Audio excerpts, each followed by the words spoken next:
बच्चों, पिछली क्लास में हमने तो मुख्य बिंदु जो है परिवहन, उस पर पौधों में परिवहन की चर्चा की थी। उसके बाद हमने शुरू किया था जंतुओं में परिवहन। तो जंतुओं में जो परिवहन होता है, क्यों होता है? क्योंकि आवश्यक जो पोषक तत्व है, ऑक्सीजन है, ठीक है, उत्सर्जी पदार्थ है, इन सब का वहन शरीर के विभिन्न भागों में करना पड़ता है, ठीक है। इसके अंतर्गत हमने देखा था कि मुख्य रूप से जो परिवहन के लिए जो रुधिर,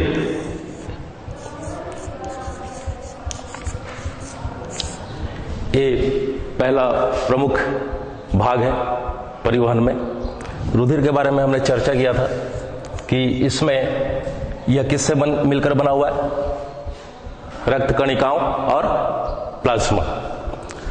रक्त कणिकाएं 3 प्रकार की अपन ने देखा था। आरबीसी, ठीक है, लाल रक्त कणिका, जो कि जिसके कारण रुधिर का रंग क्या होता है?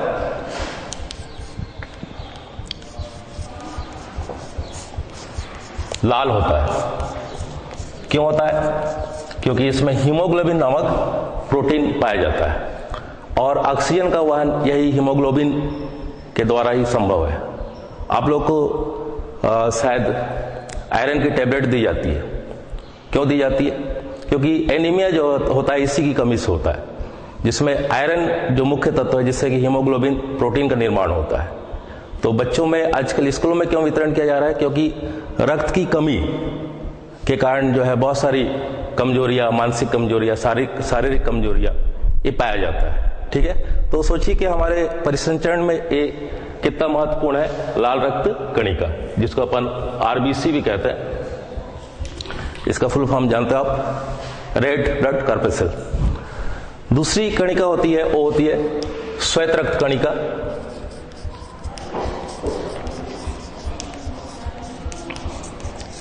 या अपन इसको कहते हैं WBC।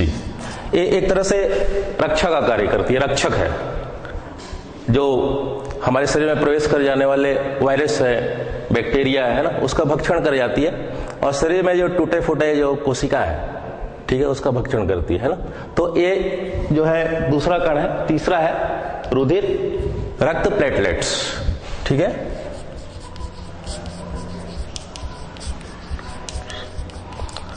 और ये जो है हमारे शरीर में जब कभी खून का बहाव हो जाता है चोट से, तो उस स्थिति में क्या करता है?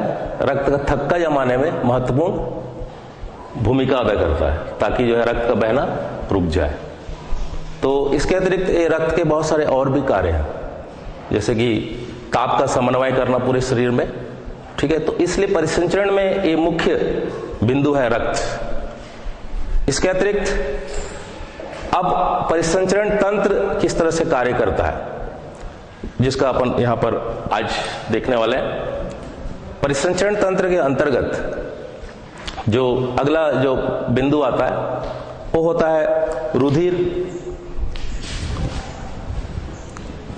वाहिनियां, जिसकी चर्चा अपन कर चुके हैं। कितने प्रकार की होती है? पहला धमनी, दूसरा शीरा और तीसरा केशिका है।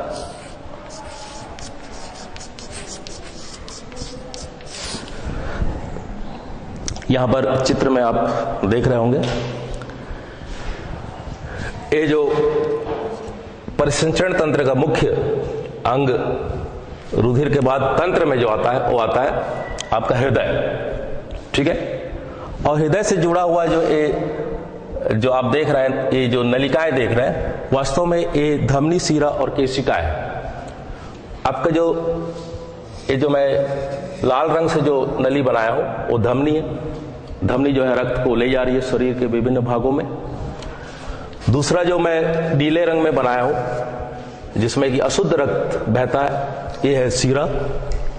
और तीसरा है केशिकाओं का जाल, पूरे शरीर में होता है, ठीक है। और ये केशिकाएं आपस में फिर से जुड़कर धमनी बना लेती है, ठीक है। केशिकाएं फिर से जुड़कर शीरा बना लेती है। इस तरह से पूरे शरीर में एक बंद तंत्र होता है और रक्त का जो बहाव है, परिसंचरण निरंतर है ना, जब से हम पैदा होते हैं से लेकर जीवन के अंत तक चलता रहता है। क्यों? क्योंकि हम भोजन करते हैं, भोजन का पाचन होता है, भोजन का पाचन होता है तो आवश्यक पोषक पदार्थ जो हमारे आहार नाल से अवशोषित किए जाते हैं वो हमारे शरीर के आवश्यक पोषक तत्व को ऊतकों तक पहुंचना होता है, आवश्यक अंगों तक पहुंचना होता है। ठीक है, उपापचय की क्रिया होती है। उसके पश्चात जितने प्रकार के उत्सर्जी पदार्थ जो हमारे शरीर के लिए विष है, ठीक है, अमोनिया, यूरिक अम्ल, ये सबको भी बाहर निकालना आवश्यक होता है। इसलिए आवश्यक छन्नक अंग तक उसको भेजा जाता है। हम अगले कक्षा में उत्सर्जन के बारे में पढ़ेंगे तो ये चीज सब बातें आएंगी। ठीक है, तो इस प्रकार जो है धमनी, सीरा एवं केशिका, ये तीन प्रकार की जो बंद तंत्र में एक क्या बनाती है, रुधिर वाहिनियां। आज अपन जो मुख्य अंग है हृदय, उसके बारे में डिटेल में अध्ययन करेंगे और उसकी क्रियाविधि किस तरह से वो कार्य करता है हमारे शरीर में। ठीक है, तो सबसे पहले तो मैं चाहूंगा कि आप लोग ऐसा महसूस करते हैं कि हमारे शरीर में हृदय है, बिल्कुल महसूस करते हैं ना, धक धक धक धक की आवाज आती है। जब कभी हमें कोई परेशानी हो जाती है, कुछ बीमार हो जाते हैं तो डॉक्टर के पास जाते हैं तो सबसे पहले यहाँ पर चेक करता है स्टेथोस्कोप से, है ना, ठीक है, हार्ट बीट, हृदय की धड़कन, स्पंदन, उसका चेक करता है। तो जब से पैदा होते हैं अंत तक ये कार्य करता है। मतलब कितना जटिल यह संरचना होगी आप सोच सकते हो, कितना कार्य करता है। ठीक है, हम तो सो जाते हैं लेकिन हृदय नियमित कार्य करता रहता है। तो हृदय की रचना जो होती है नाशपाती के आकार की होती है, तिकोनी है, खोखली संरचना है और वक्ष भाग में फेफड़ों के मध्य स्थित होती है। ठीक है, और कुछ शरीर के बाएं भाग की ओर होती है। ठीक है, इसलिए हम धड़कन यहां महसूस करते हैं। तो हृदय जो है नियमित, लगातार, बिना थके जीवन पर्यंत क्यों काम करती है? एक विशेष प्रकार की एक पेशी तंतु से निर्मित है और जो कि हृदय पेशी कहलाती है। और यह हृदय पेशी जो है बहुत ही क्या है, स्ट्रांग है ना, मजबूत है, इसलिए तो जीवन पर्यंत काम करती है। उसे पोषण मिलता रहता है। हृदय में भी जो है केशिकाएं बिछी होती है, रक्त नलिकाएं, शिरा और वाहिनियां होती है जो कि पोषक तत्वों को हृदय में भी पहुंचाती है, उसे भी पोषण देती है। ठीक है, इसके अतिरिक्त जो हृदय है वह कहाँ स्थित होता है? हृदय जो है ये जो संरचना देख रहा है, मैंने बताया इसकी स्थिति दोनों फेफड़ों के मध्य, लेकिन ये इसके लिए आघात से बचने के लिए इसके ऊपर दोहरी परत चढ़ी हुई होती है झिल्ली की। ठीक है, जिसे अपन कहते हैं पेरिकार्डियल झिल्ली। इस पेरिकार्डियल झिल्ली के बीच में एक तरह का द्रव भी पाया जाता है जिसे कहते हैं पेरिकार्डियल द्रव। ये क्यों पाया जाता होगा? क्योंकि हृदय अपन जो है मतलब अपना जो दैनिक कार्य करते हैं उस बीच कहीं हृदय को आघात ना पहुंचे, कहीं चोट ना पहुंचे, है ना, इसलिए सुरक्षित होता है हृदय। एक इतना महत्वपूर्ण अंग है ना, इसलिए सुरक्षित होता है। तो इस तरह से हृदय जो स्पंदन है ना, वह पूरा जीवन पर्यंत चलता रहता है और समान गति से होता है। और इसमें जो कार्यरत होता है वो अनैच्छिक पेशियों का यह बना होता है। अनैच्छिक पेशी क्यों? क्योंकि हमारी इच्छा से हृदय कार्य करेगा क्या? नहीं। ठीक है, वह जो है उसे मस्तिष्क निर्देश देता है तो अनैच्छिक कार्य हो। हम जब सोते हुए स्थिति में भी रहते हैं तब भी हृदय स्पंदन करता रहता है। ठीक है, और जो मैं एक पेरिकार्डियल जो द्रव के बारे में बताया था, हृदय को सूखने से भी बचाता है। ठीक है, उसको पूरी तरह से सुरक्षित रखता है। तो हृदय का जो दो भाग आप देख रहे हैं, ये ऊपरी भाग, निचला भाग, ये जो हृदय का एक बाहरी संरचना है, इसमें यह बात स्पष्ट नहीं है, लेकिन दूसरे चित्र में आप ध्यान देंगे, हृदय जो है को हमने एक काट लिया इसका। ठीक है, खड़ी काट लिया है। इसमें हृदय को आप देख रहे हैं कि कितने कक्षों का बना हुआ है। एक मुख्य दो भाग है। ऊपर का भाग अलिंद कहलाता है और नीचे का भाग नीले कहलाता है। ठीक है, अब अलिंद वाला भाग भी देख रहे हैं आप, दो भागों में बटा हुआ है। एक है आपका दायां अलिंद और दूसरा बायां अलिंद। अब मैं ऐसा खड़ा हूं तो मेरा जो हृदय है अभी वो बायां जो अलिंद है किधर होगा? इस भाग में होगा। ठीक है, और दाया अलिंद किस भाग में होगा, इस भाग में होगा। ठीक है, इसी प्रकार निचला भाग देखिए, ये कहलाता है नीलय। नीलय के भी दो भाग है, एक बायां नीलय, जो मैं यदि खड़ा हूं, है ना, तो मेरे जो बाएं ओर है, बाईं ओर क्या होगा, बायां नीलय, और दाहिनी ओर क्या होगा, दायां नीलय।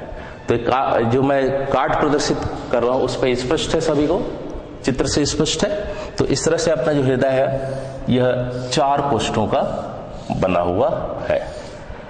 ठीक है, अब इस 4 कोष्ठ में आप देखिए कि ये बीचों बीच एक पट दिखाई दे रहा है।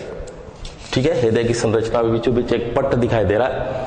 तो ये जो पट है, जो दायां एवं बायां अलिंद के बीच में एक जो पट्ट पाया जाता है वो कहलाता है अंतर अलिंद पट्ट, द्वारा यह 2 भागों में बटा हुआ है। अंतर अलिंद पट्ट, दोनों भाग अलग हैं बिल्कुल। ठीक है, इसी प्रकार नीलय भी निचला नीलय तक ये आया हुआ है, और नीलय का भाग भी, दोनों भाग इस मतलब पट्ट के द्वारा अलग है, जिसे अपन कहते हैं नीलय का अंतरा नीलय पट्ट, जो कि दोनों को क्या कर रहा है, विभाजित कर रहा है।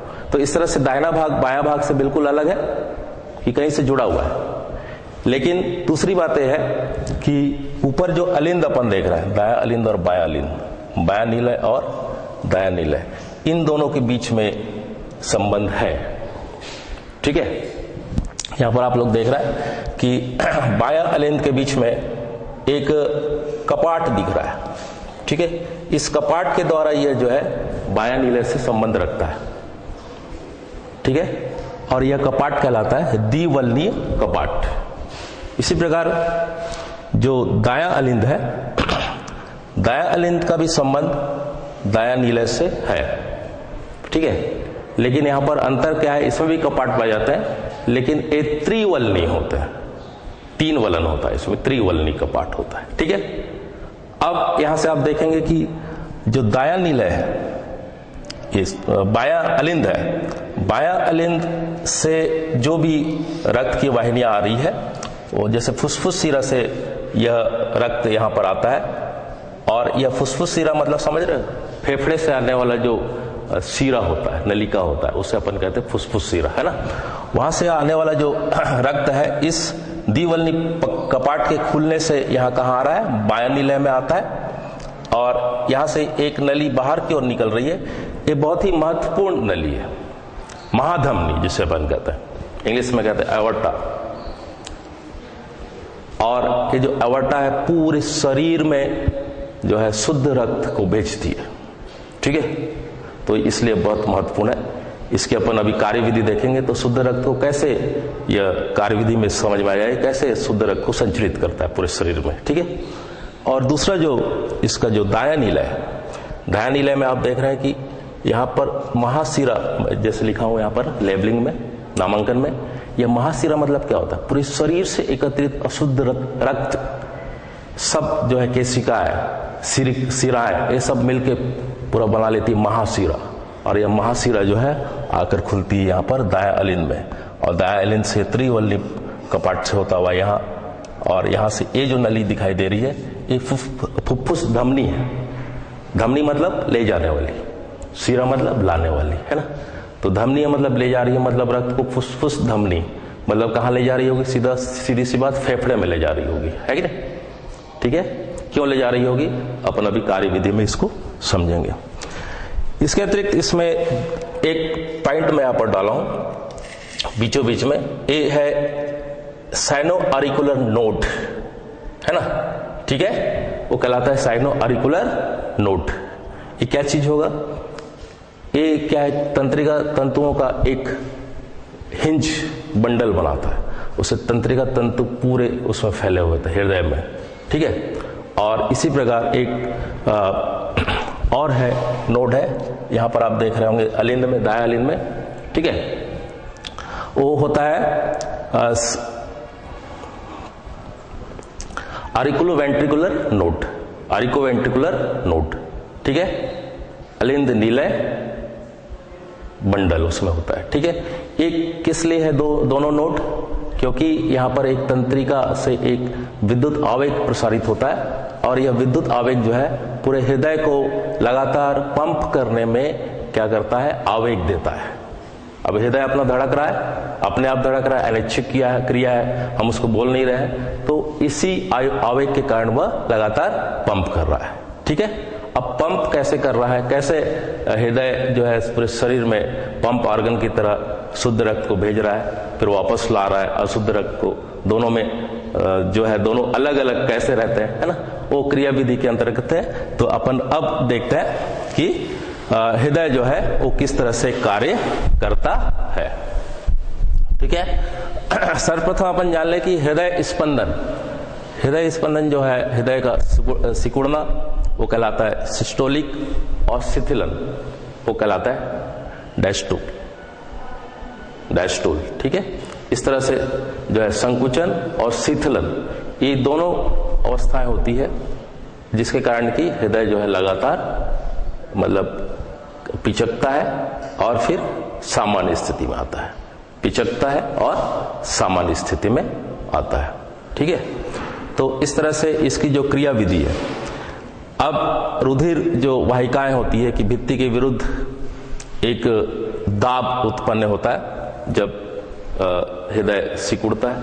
ठीक है, सर्वप्रथम अपन देखें कि जो महाशिरा है वहां से जो अशुद्ध रक्त आ रही है दायां अलिंद में, और फुफ्फुस शिरा जो है उससे शुद्ध रक्त आ रही है बायां अलिंद में। इधर अशुद्ध है, इधर शुद्ध है। शुद्ध क्यों है? क्योंकि जब फुफ्फुस धमनी के द्वारा ये भेजा जाता है अशुद्ध रक्त को, कहां पर, फेफड़े में, तो फेफड़े में क्या होता है, अपन ऑक्सीजन लेते हैं श्वास के द्वारा, अभी ले रहे हैं सब श्वास के द्वारा ऑक्सीजन, अनैच्छिक क्रिया वो भी है, लगातार ऑक्सीजन की आवश्यकता पड़ती है अपने को, क्यों पड़ती है आप लोग जानते भी है ना। तो इस तरह से हमारे शरीर में ऊतकों तक ऑक्सीजन का परिवहन के लिए जो है ऑक्सीजन हमारे फेफड़ों में जाती है श्वास के द्वारा। श्वास में बिछी हुई है रक्त की जो केशिकाएं, जो तीसरी प्रकार की पतली पतली नलिका है, केशिका है। केशिकाओं को समझने के लिए यहाँ पर प्रायोगिक तौर पे अपन क्या कर सकते हैं, अपने आंखों को ध्यान से देखें। ठीक है, तो कभी कभी देखना कि लाल लाल डोरे नजर आते हैं आंखों में, पतली पतली, वो समझो कि ये रक्त की केशिकाएं है ना, लाल लाल डोरे नजर आते हैं ना पतली पतली, तो वही कैसे वैसी पूरे जाल अपने फेफड़े में फैली हुई, जिसमें कि अपन श्वास से जो ऑक्सीजन लेते हैं, ऑक्सीजन विसरण के द्वारा इसी केशिकाओं में पहुंच जाता है। ठीक है, और यही ऑक्सीजन जो है यही ऑक्सीजन को जो हीमोग्लोबिन नामक प्रोटीन है रक्त में, लाल रक्त कणिका में, वो अपने में क्या कर लेती है, उसे ऑक्सी हीमोग्लोबिन के रूप में बंद बना लेती है, और उसी रूप में शरीर में फिर वह ले जाती है, शुद्ध हो गया रुधिर, है ना। इसलिए देख आप जो है यदि कहीं अपने को कट फट जाता है, तो यदि रुधिर निकला है, रक्त निकला है, तो यदि छटक लाल दिखाई दे रहा है तो वो शुद्ध रुधिर है ना। तो यहाँ पर जो रुधिर आ रहा है फुफ्फुस शिरा से, ये बिल्कुल ही शुद्ध रुधिर होता है, छटक लाल। ठीक है, और पूरी तरह से पोषक तत्वों से भरपूर, पूरी तरह से फिल्ट्रेट, छना हुआ, अशुद्धियां को निकाला हुआ। ठीक है, तो इस तरह से ये जो रक्त जब यह द्विवल्नी कपाट के खुलने से, अब द्विवल्नी कपाट कब खुलेगा, जब ये बायां अलिंद जो है संकुचित होगा। ठीक है, जब वो शिथिल अवस्था में है, तो शिथिल अवस्था में जैसे ही आता है तो फुफ्फुस शिरा से जो है शुद्ध रुधिर जो है यहाँ प्रवेश कर जाती है, और जब बारी आती है किसकी, इस बायां अलिंद की संकुचित होने की, जैसे ही इसमें संकुचन होता है, तो संकुचन होते ही जो है यहां से यह कपाट खुलती है, द्विवल्नी कपाट। द्विवल्नी कपाट किस तरह से बनी हुई है, एक ही दिशा में रक्त को आगे बढ़ा सके। ठीक है, अब द्विवल्नी कपाट जैसे ही संकुचित होते हैं, द्विवल्नी कपाट खुल जाता है, और रक्त जो है यहाँ पर जो बायां नीले जो खाली है उसमें भर जाता है, और उसमें भरने के पश्चात जैसे ही खाली होती है, ये द्विवल्नी कपाट बंद हो जाता है। बंद होना क्यों आवश्यक है, क्योंकि अब बारी किसकी आती है, किसकी आती है बच्चों, किसकी आती है? अच्छा बच्चों, जो नीले है, नीले की जो पेशियां हैं वह ज्यादा मजबूत होता है अलिंद की अपेक्षा, ज्यादा मांसल और ज्यादा मोटा होता है। क्यों? वो समझ में आ जाएगा अभी। तो अब बारी है फुफ्फुस सिरा से जो शुद्ध रुधिर है वो द्विवेलनी कपाट के द्वारा कहां पहुंच चुका है, नीलय में पहुंच चुका है। ठीक है, अब बारी है नीलय के संकुचन की। जब नीलय संकुचित होगा तब क्या होगा, यहां से जो शुद्ध रुधिर है, यहां जो आप देख रहे हैं महाधमनी, ठीक है, महाधमनी जहां से शुरू होती है, आगे एक कपाट इसमें भी पाया जाता है। और कपाट देखिए किस तरह से होता है। और मैं एक चीज आपको बता चुका हूं कि सीरा में भी कपाट पाया जाता है। ठीक है, जितना सीरा तंत्र फैला हुआ है अपने शरीर में, उसमें भी कपाट पाया जाता है। अब कपाट का रोल कैसा है मैं आपको बता देता हूं कि ये कैसे कार्य करता है। क्योंकि ये एक ही दिशा में रक्त को बहने देता है, विपरीत दिशा में नहीं। ठीक है, ये जैसे नली है, यहां मान लो ये कपाट लगा हुआ है, इस तरह कपाट, ये कहलाता है वाल्व। ठीक है, इंग्लिश में कहता है इसको वाल्व। अब ये कपाट जो है, अब रक्त का संचार इधर से इधर हो रहा है, तो ये ऑटोमेटिक जो है ये वाल्व है, ये खुल जाएगी, मांसल है। ठीक है, यहां पर ये रास्ता दे देती है, तो ये रक्त जो है बहकर इधर आ सकता है।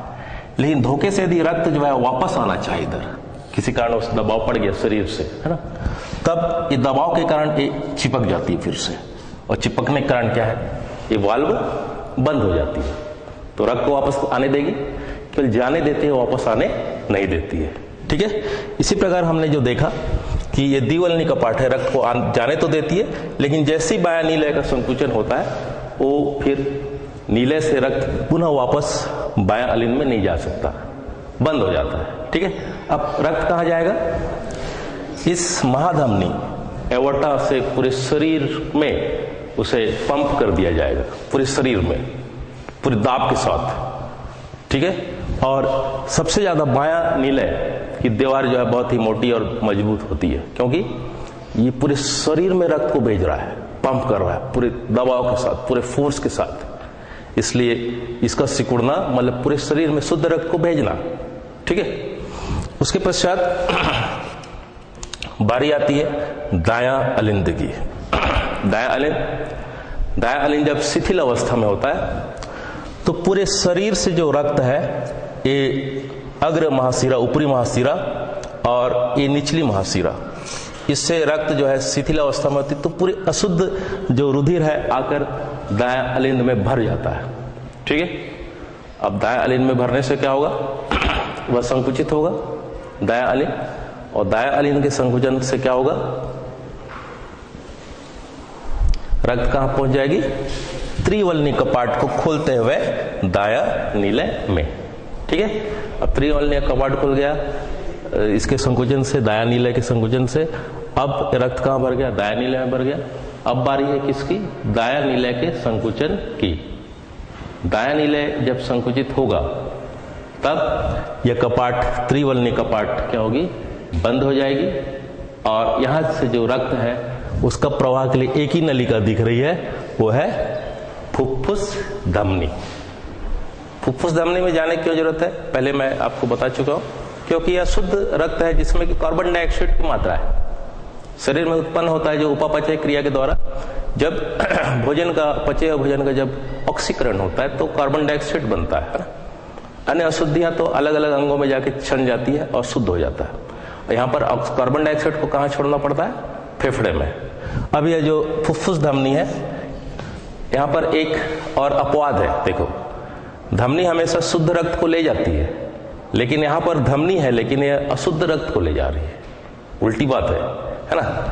इसी प्रकार जो है फुफ्फुस सिरा जो है, सिरा हमेशा अशुद्ध रक्त को ले जाती है, यहाँ पर उल्टी बात हो रही है, जो फेफड़े से सिरा आ रही है वो शुद्ध रक्त को ला रही है। ठीक है ना, ये बात को अपने बिल्कुल ख्याल रखना है। तो ये अशुद्ध रक्त कहाँ चली जाती है, फुफ्फुस धमनी के द्वारा लंग्स में, फेफड़े में। फेफड़े में हम ऑक्सीजन ले रहे हैं, कार्बन डाइऑक्साइड छोड़ रहे हैं। कार्बन डाइऑक्साइड क्यों छोड़ रहे हैं, इसी फुफ्फुस धमनी के द्वारा जो अशुद्ध रक्त पहुंचाया हुआ जिसमें कार्बन डाइऑक्साइड है, ये कार्बन डाइऑक्साइड जो फेफड़े की कुपिकाओं में है ना, जो रक्त की केशिकाएं बिछी है वहां तक पहुंच जाती है कार्बन डाइऑक्साइड, और विसरण के द्वारा वह अपने लंग के कोष में एकत्रित हो जाती। श्वास लिए, ऑक्सीजन लिए, श्वास छोड़ दिए, है ना, तो श्वास छोड़ दिए तो कार्बन डाइऑक्साइड बाहर हो गई। ठीक है, तो ये कितना महत्वपूर्ण काम है। फिर वहीं पर जो एकत्रित रक्त की केशिका है फिर शुद्ध ऑक्सीजन को ले लेती है, फिर फुफ्फुस सिरा के द्वारा वापस ले आती है ना। आप लोगों को पता है कि आजकल हमें योगा और प्राणायाम करने की सलाह दी जाती है। क्यों? देखिए, हमारे लिए ऑक्सीजन कितना महत्वपूर्ण है। हमें दिन में बहुत ज्यादा सांस लेना चाहिए, भरपूर सांस तो लेते ही है ना, लेकिन भरपूर सांस लेकर छोड़ें, प्राणायाम करें। नहीं भी कर रहे हैं तो दिन भर अपन ध्यान दें सांस पे, कभी कभी यदि फुर्सत मिल जाए, ध्यान आ जाए तो, है ना। तो उससे अच्छा कि सुबह सुबह मतलब पालती मोड़ के बैठ जाए और प्राणायाम कर ले, तो ऑक्सीजन की पूर्ति हो जाएगी। ठीक है, तो इस तरह से जो है अपना जो हृदय है पूरी तरह से नियमित संचालित होता रहता है। अब यहाँ पर मैं 4 क्वेश्चनों को अलग अलग समझाया हूं किस तरह से पंप होता है, लेकिन आप लोग याद रखना कि इसमें केवल अलिंद पहले संकुचित होता है एक साथ, ठीक है, फिर निलय संकुचित होता है एक साथ, ठीक है, और शिथिलन, संकुचन और शिथिलन, संकुचन और शिथिलन। अपन जैसे संकुचन है या सिकुड़ना है उसे कहते हैं सिस्टोलिक और शिथिलन डायस्टोल, ठीक है। तो इस तरह से हमारे शरीर में जो पथ है देखो इस तरह से होता है। सबसे पहले दायां नीले दिख रहा है, वहां से अभी इस चक्र पे आप गौर करो। दायां नीले में कौन सा रक्त है? अशुद्ध रक्त है। अशुद्ध रक्त फुसफुस धमनी में चला गया, है ना, नीले में आता हुआ फुसफुस धमनी में चला गया, और फुसफुस धमनी से कहां चला गया? ये फेफड़े में चला गया। फेफड़े में शुद्ध हो गया रुधिर, और शुद्ध रुधिर फुसफुस शिरा के द्वारा पुनः कहा गया? बायां इसमें क्या आ गया? अलिंद में आ गया, और बायां अलिंद से बायां नीले में आ गया।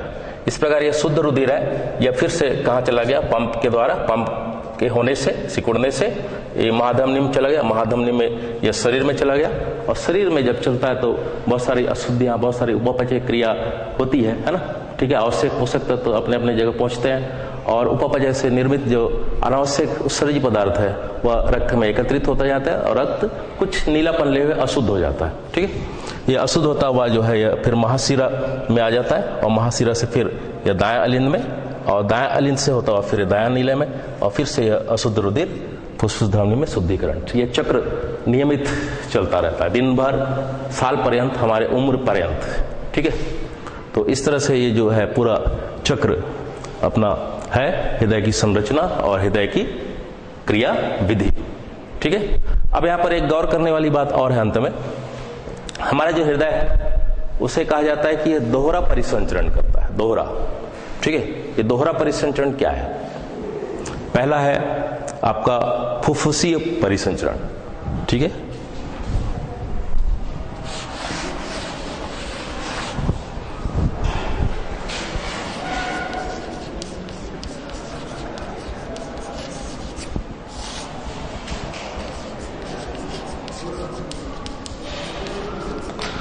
और दूसरा है आपका सिस्टेमिक परिसंचरण।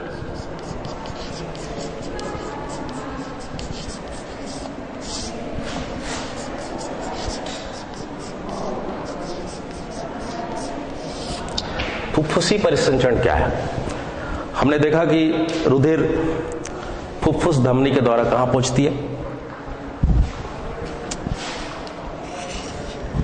कहां पहुंचती है फुफ्फुस धमनी के द्वारा? फेफड़े में पहुंचती है ना। और इस तरह से रुधिर जो फुफ्फुस धमनी द्वारा दायां नीले से फेफड़ों में, ठीक है, और फुफ्फुस शिरा द्वारा शुद्ध रुधिर फेफड़ा से हृदय में, और हृदय से पूरा शरीर में। तो एक फेफड़े में ही एक चक्र चल रहा है, देखो ये फेफड़े में ही एक चक्र चल रहा है, ठीक है। तो ये हुआ आपका फुफ्फुसी परिसंचरण, ठीक है। और दूसरी है सिस्टेमिक परिसंचरण। इसमें रुधिर जो है बायां नीले से पूरे महाधमनी द्वारा पूरे शरीर में जा रही है, ठीक है। ये महाधमनी द्वारा ये शरीर में पूरी जा रही है। ये आपका कौन सा परिसंचरण कहलाता है? सिस्टेमिक परिसंचरण, ठीक है। तो दोहरा परिसंचरण हो रहा है, एक में ऑक्सीजन की शुद्धि हो रही है, और दूसरा शरीर में जो शुद्ध रक्त महाधमनी द्वारा जा रहा है, जिसमें और भी हमारे शरीर में तो बहुत सारे अंग तंत्र है ना, पाचन तंत्र काम कर रहा है, और पाचन तंत्र से ही महत्वपूर्ण अपन जो भी भोजन ग्रहण कर रहे हैं, कितना जटिल भोजन ग्रहण कर रहे हैं, वो जटिल भोजन आप पाचन तंत्र में पढ़ चुके हैं, है ना, कि वो जटिल भोजन किस में बदलता है? सरल, ठीक है, सरल पाचित भोजन में बदलता है, अवशोषित भोजन में बदलता है, आवश्यक जो पदार्थ उसमें बनते अवशोषित होते हैं और यही रक्त परिसंचरण उसे विभिन्न भागों में ले जाता है। उस दौरान बहुत सारे उपपाचयी क्रिया होती है जिसमें कि बहुत सारे ऐसे रसायन बनते हैं जो हमारे शरीर के से बाहर त्यागना बहुत आवश्यक है, अमीनो अम्ल, यूरिया, है ना, ठीक है, तो उसे अपन क्या करते हैं, बाहर कर देते हैं, ठीक है। और बाहर करने के लिए वृक्क है एक छन्नक की तरह कार्य करता है, ठीक है, अपना जो यकृत है, ठीक है, उसमें बहुत सारे उत्सर्जी पदार्थ अलग कर दिए जाते हैं, ठीक है। तो इस तरह से हमारा जो यह तंत्र पूरा काम करता है, नियमित काम करता है। कितना महत्वपूर्ण तंत्र है आप समझ गए होंगे। और परिवहन के अंतर्गत जो जंतु में परिसंचरण किस तरह से होता है, आप मेरे ख्याल से मेरी बातों से पूरी तरह सहमत हो गए होंगे, समझ गए होंगे, ठीक है। तो इस तरह से जो है आज का यह हमारा जो टॉपिक है खत्म होता है। थैंक यू, धन्यवाद। गर्मी लग रही है।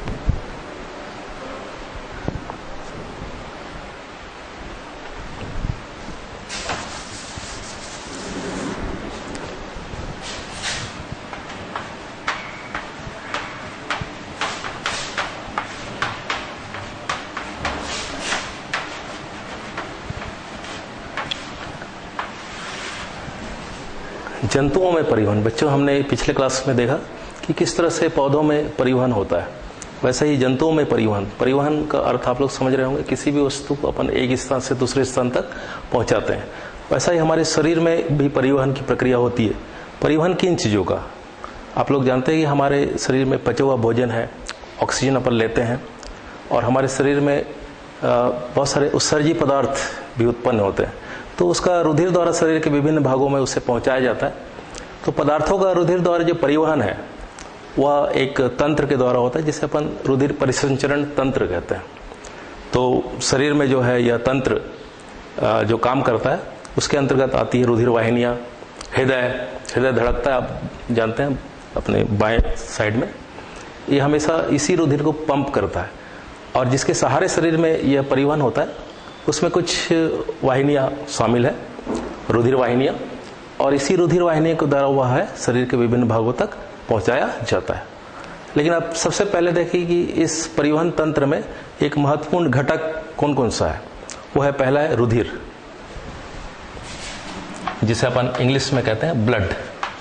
रुधिर, ब्लड, या अपन सामान्य भाषा में इसे खून के नाम से जानते हैं।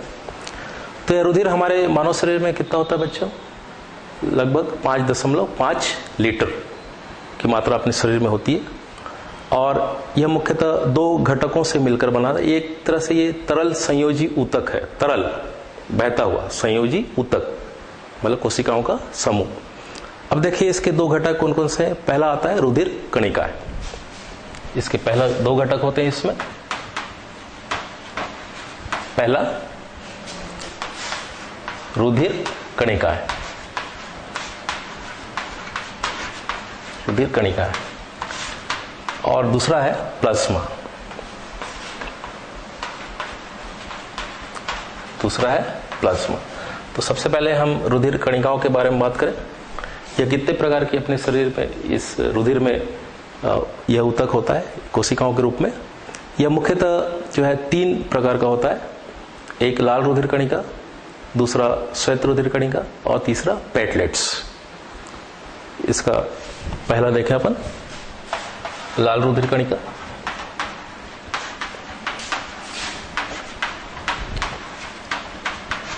लाल रुधिर कहने का मतलब है इसका लाल रंग जो है लाल होता है। लाल क्यों होता है, इससे पहले अपन देखें कि यह केंद्रक युक्त नहीं है, इसमें केंद्रक विहीन है। केंद्रक नहीं होता मतलब इसी कोशिकाओं में, और इसका रंग लाल होता है।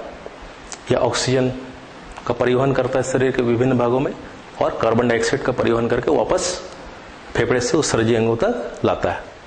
इसका रंग लाल कैसे होता है बच्चों, देखिए अपन, हमारे खून का रंग निकलने से हम देखते हैं कि लाल इसी के कारण होता है, लाल रुधिर कणिकाओं के अंतर्गत।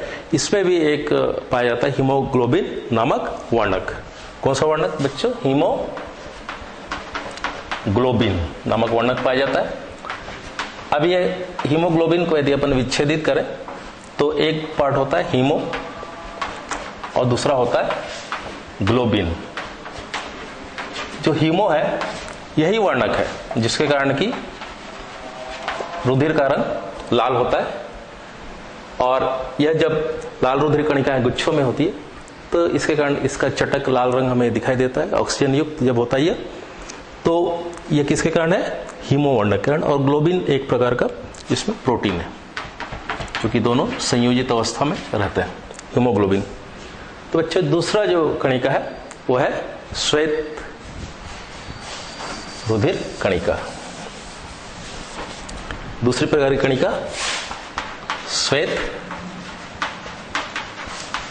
रुधिर कणिका। इससे पहले जो मैं बताया बच्चों लाल रुधिर कणिका, हम इसे जो है एरिथ्रोसाइट्स भी कहते हैं, एरिथ्रोसाइट्स लाल रुधिर कणिका को। इसी प्रकार जो श्वेत रुधिर कणिका है इसको अपन कहते हैं ल्यूकोसाइट भी कहते हैं, ल्यूकोसाइट।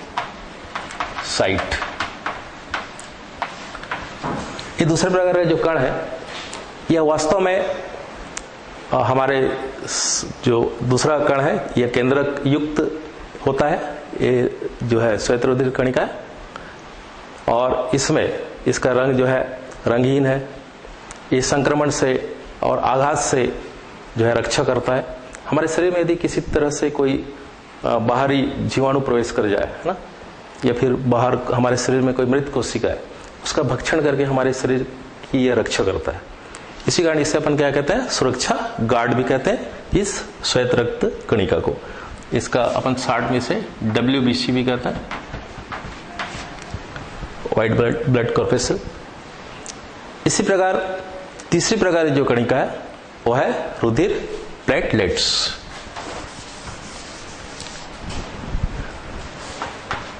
रुधिर प्लेटलेट्स, इसे अपन दूसरे शब्दों में भी कह सकते हैं रुधिर प्लेटलेट्स या फिर थ्रोम्बोसाइट। थ्रोम्बोसाइट बच्चों रुधिर प्लेटलेट्स जो है यह बड़ी कणिका है, गोल है, रंगहीन है, केंद्रक विहीन है, और मुख्य कार्य इसका जो है अपने रुधिर में थक्का जमाने में यह सहायक है। थक्का जब हमारा शरीर कहीं से कट फट जाए, घाव हो जाए तो रक्त बहने लगता है, तो उसकी हानि को बचाने के लिए थक्का जमाने का महत्वपूर्ण यह कार्य करता है। तो ये तीन प्रकार की कणिका हुई बच्चों। अब अपन देखें कि जो दूसरा घटक है रक्त का वो है प्लाज्मा। दूसरा घटक प्लाज्मा मैंने बताया था, प्लाज्मा, और यही प्लाज्मा तरल माध्यम है जिस पर पहले जो मैंने बताया तीन प्रकार की रुधिर कणिका इसी में तैरती है और इसी के साथ परिवहन होता है। तो प्लाज्मा एक महत्वपूर्ण भाग है, ये तरल भाग है, और प्लाज्मा में भी जो है बहुत सारे आवश्यक पोषक पदार्थ, उत्सर्जी पदार्थ इसमें होते हैं, पचित पदार्थ होते हैं, जैसे कि खनिज लवण, ग्लूकोज, अमीनो अम्ल, प्रोटीन, हार्मोन, पचित भोज्य पदार्थ, उत्सर्जी पदार्थ, ये सब पाए जाते हैं कहाँ पर? प्लाज्मा में पाए जाते हैं, तरल माध्यम में। ठीक है। अब यदि अपन प्लाज्मा की बात करें तो प्लाज्मा में एक प्रकार का प्रोटीन पाया जाता है जो थक्का जमने में सहायक प्रोटीन है, फाइब्रिनोजन। इस फाइब्रिनोजन को अपन हटा दें, ठीक है, एक प्रकार का क्या पाया जाता है? प्रोटीन प्लाज्मा में, फाइब्रिनोजन। इस फाइब्रिनोजन को यदि हटा दें तो एक पीला द्रव बच जाता है ना, इसको अपन माइनस कर दें तो एक पीला द्रव बचेगा, उसे अपन कहते हैं सीरम। ठीक है बच्चों, तो ये महत्वपूर्ण भाग है अपने रुधिर का। ये दो तरह के जो है घटक है जो कि तरल माध्यम में होते हैं, लेकिन इनके बहने के लिए क्या हमारे शरीर में कौन सी व्यवस्था है? मैंने पहले ही बताया था कि रुधिर वाहिनियां पूरे शरीर में जाल के रूप में फैली होती है, और उसका संबंध किससे होता है? पंप जो करता है, पंप ऑर्गन है, अंग है, वो है हृदय। हृदय से इस रुधिर वाहिनियों के द्वारा यह रुधिर पंप किया जाता है शरीर में आवश्यक अंगों तक, आवश्यक पदार्थों को पहुंचाने के लिए, उत्सर्जी अंगों तक उत्सर्जी पदार्थों को ले जाने के लिए, ताकि उसका निष्कासन हो सके। तो बच्चों आप देखें कि इससे पहले कि रुधिर वाहिनियों के बारे में जाने, हम देखें कि रक्त का जो प्रमुख कार्य कौन कौन से मुख्य बिंदु, उसको पुनः एक बार हम चर्चा कर लें। रक्त के कार्य, रुधिर के कार्य।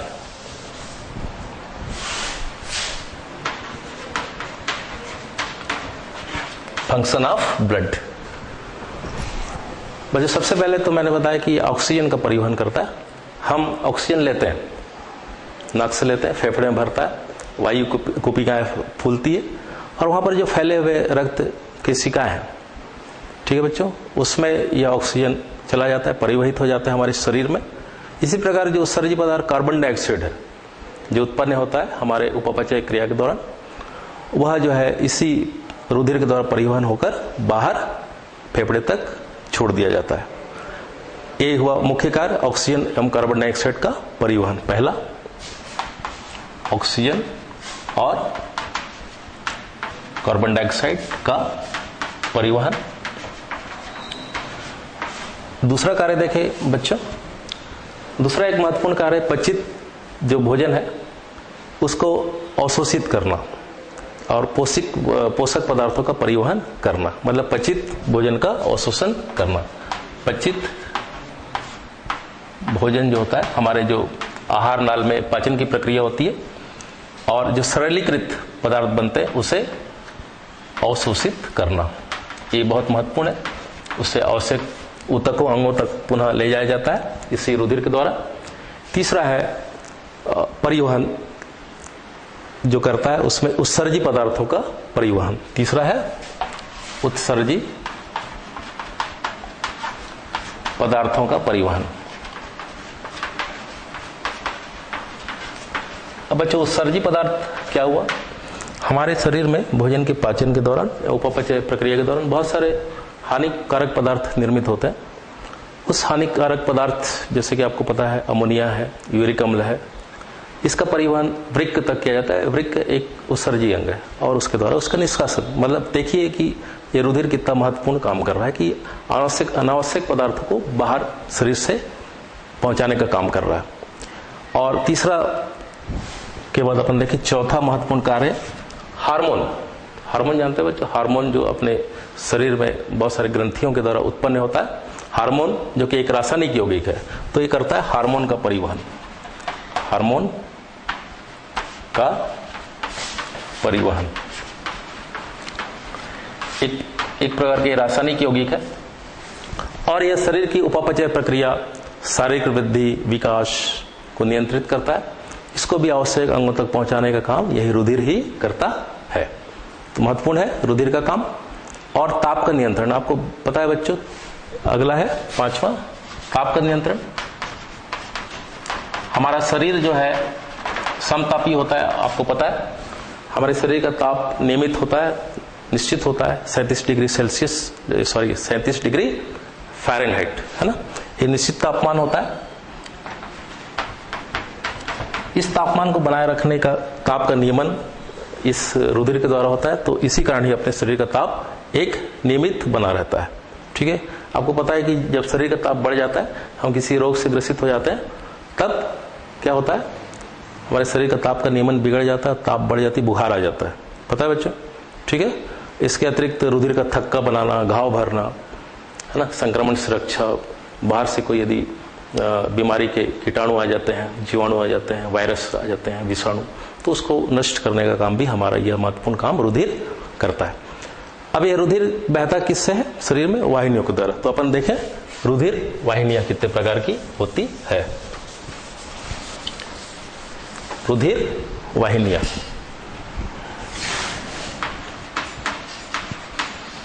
बच्चों रुधिर वाहिनियां 3 प्रकार की होती है। पहला धमनी, दूसरा सीरा और तीसरा केशिकाएं। धमनी, सीरा और केशिकाएं, ये जो रुधिर वाहिनिका है नलिकाकार होती है, विभिन्न व्यास वाली होती है और 3 मुख्य होती है। धमनी, पहला धमनियां, दूसरा सिराएं और तीसरा केशिकाएं। ये आपस में जुड़कर एक बंद तंत्र बनाती है और इस तरह से धमनी और इधर सीरा एक बंद तंत्र बनाती है और यह शाखित होती है आगे जाके, और शाखाएं बीच में और पतली पतली शाखाओं में विभक्त हो जाती है और पुनः यह जुड़ जाती है। ये धमनी है और ये सीरा है। इस तरह से एक बंद तंत्र बनता है। हृदय से रक्त को ले जाती है धमनी और केशिकाओं में बढ़ते हुए इस पे अशुद्धियां मिलती है, पोषक पदार्थ का परिसंचरण होता है और अंत में शिराओं के द्वारा वापस हृदय में वापस क्या किया जाता है, उड़ेल दिया जाता है। तो ये जो धमनी है ये मोटी भित्ति वाली होती है, शुद्ध रुधिर का परिवहन होता है क्योंकि यह हृदय से रक्त को पंप करके आगे बढ़ाने का कार्य करती है, इसलिए इसमें रुधिर कैसा होगा, शुद्ध। लेकिन एक अपवाद है बच्चों, आगे अपन पढ़ेंगे जब हृदय की संरचना इसका कार्यविधि देखेंगे कि अपवाद पल्मोनरी है जो धमनी है उसमें अशुद्ध रक्त होती है और धमनी आगे जाके किसमें बढ़ती है, धमनिकाओं में और किसमें, केशिकाओं में, और आपस में जुड़ती है, पुनः क्या बना लेती है, शिरा। शिरा जो होती है शिरा है पतली कपाट युक्त, और इसमें भी एक अपवाद है कि अशुद्ध रक्त इसमें पल्मोनरी जो शिरा होता है इसमें अशुद्ध रक्त होता है, अपवाद है। ठीक है, ये पल्मोनरी जो शिरा होता है उसमें क्या होता है, शुद्ध रक्त होता है, ये अपवाद है। बाकी शिरा में तो अशुद्ध रक्त ही बहता है जो कि पुनः शरीर से एकत्रित करके उसे शुद्धिकरण के लिए विभिन्न अंगों तक ले जाया जाता है और पंप करने के लिए हृदय तक ले जाया जाता है। तीसरे प्रकार की नलिका है केशिका। केशिकाओं को जैसे पता है कि आगे जाके हमारे ये जो है केशिकाओं में बढ़ता है, पतली केशिका से मतलब केस के समान पतली नलिका है, सकरी पतली भित्ति, छोटे छोटे अणु जैसे कार्बन डाइऑक्साइड ऑक्सीजन है ना, इनके द्वारा विनिमय किया जाता है। ये फेफड़ों में फैली रहती है, फेफड़े की जो कुपिका है इसमें फैली रहती है, कृत में ये फैली होती है और सीधा सीधा ऊतकों के संबंध में रहती है और इसमें इसके संपर्क में रहने से कोशिका के जो है विनिमय होता है पदार्थों का और आपस में जुड़कर एक बना लेती है सिरिकाएं और शिरा। ठीक है, अब बच्चे इसकी एक आप मुख्य बात देख रहे होंगे कि पुस्तक में आप देख रहे हैं कि दोनों में अंतर दिया हुआ, देखो अलग से धमनी एवं शिरा करके। तो एक बार मैं पुनः इसको रिवीजन करके बता देता हूं, धमनी एवं शिरा दोनों में मुख्य अंतर क्या क्या है, धमनी और शिरा। क्या आप देख रहे हैं बच्चे पुस्तक में कि किस तरह से इसको बिंदुवार जो है दोनों को अंतर करके बताया गया। पहला अंतर क्या है बच्चों, मैंने बताया कि धमनी जो है हृदय से रुधिर को शरीर के विभिन्न भागों तक ले जाती है। ठीक है, देख रहे हो पुस्तक में। दूसरा है शिरा, शरीर के विभिन्न भागों से रुधिर को हृदय तक लाती है। धमनी ले जाती है और शिरा वापस रुधिर को हृदय तक लाती है। दूसरा एक महत्वपूर्ण बिंदु है बच्चों, वो है धमनी में कपाट नहीं पाए जाते। ठीक है, कपाट नहीं पाए जाते, नहीं होते। इसमें कपाट होते हैं। अब कपाट कैसे होते हैं बच्चे, इसको मैं एक चित्र के माध्यम से आपको बता दूं। शिराएं देखिए रक्त को वापस ले जाती है हृदय तक, तो इसमें वापस जो है रक्त का प्रवाह जो है कहीं विपरीत दिशा में ना हो जाए, इसलिए यहाँ पर एक प्रकार की अंदर कपाट पाई जाती है। ये रुधिर को एक ही दिशा में बहने देता है, वापस आएगा तो ये कपाट जो है यहाँ पर बंद हो जाएगा, इसलिए रक्त का प्रवाह हमेशा एक ही दिशा में होता है। तो धमनी में कपाट नहीं पाए जाते, शिरा में कपाट पाए जाते हैं। और धमनी की दीवार मोटी होती है तथा रुधिर इसमें झटके के साथ बहता है, क्योंकि यह हृदय से सीधा पंप से संबंध है, मतलब रुधिर को पहुंचाने के लिए, इसलिए इसमें इसकी दीवार मोटी होती है, झटके के साथ इसमें रुधिर का प्रवाह होता है। शिरा की दीवार पतली होती है तो रुधिर का प्रवाह एक समान गति से होता है, शांत होता है मतलब। ठीक है, और धमनी जो है वह शरीर की गहराई में स्थित होता है, शिरा जो है शरीर के ऊपरी सतह पर स्थित होता है। धमनी में शुद्ध रक्त प्रवाहित होता है, मैंने अपवाद बताया केवल पल्मोनरी धमनी, और शिराओं में अशुद्ध रक्त प्रवाहित होता है, अपवाद पल्मोनरी शिरा बस है। तो बच्चों इसके बारे में और अपन जब इसी कार्यविधि देखेंगे तो यह किस तरह से इसका संचालन होता है ना, ये किस तरह से जो है धमनी और शिराओं का शरीर में जाल बिछा है, इसका अपन अध्ययन करेंगे, और किस तरह से शरीर में पंप की क्रिया होती है हृदय के द्वारा। तो बच्चे ये आपको बहुत ही स्पष्ट हो गया, क्लियर हो गया। ठीक है, तो अगले क्लास में मिलते हैं, धन्यवाद।